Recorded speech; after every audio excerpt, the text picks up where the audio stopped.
Just walking in here, I got a text from a friend of mine who runs a food pantry and is very panicked because they are the last line of defense for people who are hungry in our community. By Monday, this has the potential to have a big impact right here in Wisconsin. Political reporter Will Keneally is at the state capitol with how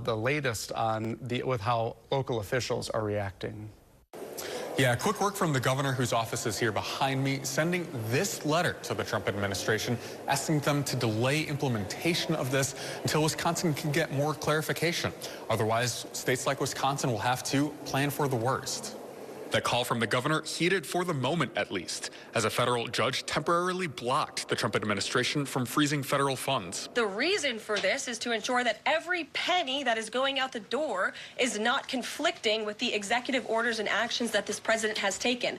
The pause was in an effort to block money being spent on things like DEI, which the incoming administration had ideological objections to. But that had almost instant impacts in Wisconsin. Just walking in here, I got a text from a friend of mine who runs a food pantry and is very panicked because they are the last line of defense for people who are hungry in our community. Concerns locally about what happens when those federal funds dry up. Federal funds touch, virtually every part of the state budget, every department that affects our lives, and it's about not quite a third of the funds. With those funds possibly still up in the air, Wisconsin lawmakers are still trying to figure out the scope. Without these funds, they're going to run out of food, and they're not going to be able to provide food for hungry families in this country. Will Keneally, Fox 47 News at 9. Madison Mayor Satya Rhodes Conway is responding to the news. She says city staff is working to see how programs in our local area could be affected.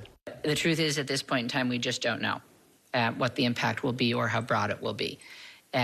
The language in this directive is new, it's unprecedented, it's exceedingly vague, and as you have heard, is already facing legal challenges.